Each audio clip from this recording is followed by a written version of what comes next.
ये वोट की नौबत आपके बीच में क्यों आई, ये आप मुझसे ज्यादा बेहतर जानते हैं। आपने तो 5 वर्ष के लिए विधायक यहां से चुन करके 2 वर्ष पहले भेजा था, क्यों 5 साल के लिए ही चुना होगा। परंतु आज 2 साल में ही उस विधायक ने आपको चुनाव में झोंकने का काम किया। उंगली कटवा करके शहीद होना चाहते थे। किसान आंदोलन की आड़ में किसानों के एक छत्र नेता बनने की ख्वाहिश पाले हुए थे। आपके बीच में उसी में कह दिया कि जब तक ये तीनों कृषि काले कानून वापस नहीं होंगे, आपकी समस्याओं से आपको निजात नहीं मिलेगा, तब तक मैं विधानसभा की दहलीज भी नहीं देखूंगा।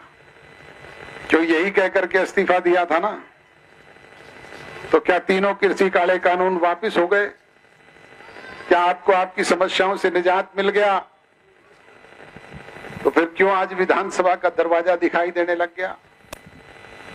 और अब थोड़े दिन पहले उससे भी बड़ी बात घमंड में कह दी कि मैं तो इलाहाबाद में वोट मांगने के लिए भी नहीं जाऊंगा। बुजुर्गों और नौजवान दोस्तों, फिर क्यों आज सुबह 6 बजे से लेकर के रात के 1 बजे तक 3 पीढ़ी के लोग आपके दरवाजे पर नाक रगड़ते हुए घूम रहे हैं? तो ये अहम और ये जो मैं है, उसकी वजह से ही सारा सत्यानाश करने का काम किया। अपनी बात तो रोज खराब करने का काम करते ही करते हैं, परंतु इस 86 साल की उम्र में बुढ़ापे में चौधरी ओम प्रकाश चौटाला जी की बात को भी रोजाना खराब करने का काम करते हैं। पिछले चुनाव में चौधरी ओम प्रकाश जी चौटाला गांव गांव में आप लोगों के बीच में आए और उन्होंने आपसे कहा कि बेरवाड़ा वासियों, मैं तो अंतिम बार आपसे वोट मांगने के लिए आया हूं। आप मेरी आय की राखियो, इस पे फूल चढ़ाइयो। आपने उनकी बात रखी, उस पे फूल चढ़ाने का काम किया।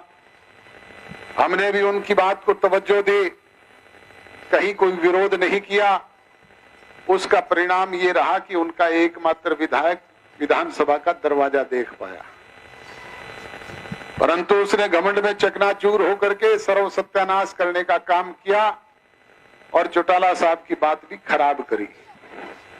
आज वो फिर इस 86 साल की उम्र में बस पे चढ़ा दिए, गांव गांव आप लोगों के बीच में आ रहे हैं। आपके यहां भी आ लिए होंगे। उनसे पूछना कि चौटाला साहब, आप तो कह करके गए थे कि अंतिम बार वोट मांगने आया हूं, ये अंतिम बार है या पहले से फिर सिलसिला शुरू हो गया? इसी तरीके की बातें करके पार्टी का सर्व सत्यानाश करने का काम भी किया। आपको ध्यान होगा कि विधानसभा के चुनाव से पहले हरियाणा प्रदेश का जन जन एक बात कहता था कि भाई हरियाणा प्रदेश में अगली सरकार इनेलो की बनेगी, कहते थे ना। परंतु कभी पार्टी से दिग्विजय को निकलवा दिया, कभी दुष्यंत को निकलवा दिया, कभी मेरे को निकलवा दिया, कभी किसी और को निकलवा दिया। एक छत्तर राज करने की सोच ली, सब कुछ हड़प कर लिया। उसका परिणाम क्या रहा, ये आप मुझसे ज्यादा बेहतर जानते हो।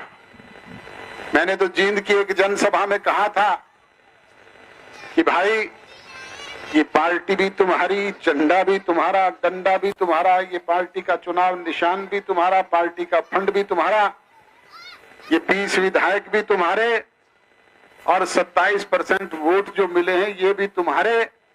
परंतु आप इन सारी चीजों को संभाल करके रखना, हम तो अपना नया घर बसा लेंगे। परंतु क्या संभाल पाए? क्या आज क्या हालात हो गए? 27% वोट से घट करके आ गए 1.8% वोट पे, और वो 8% भी चौटाला साहब की कई बात पे आपने दे दिए।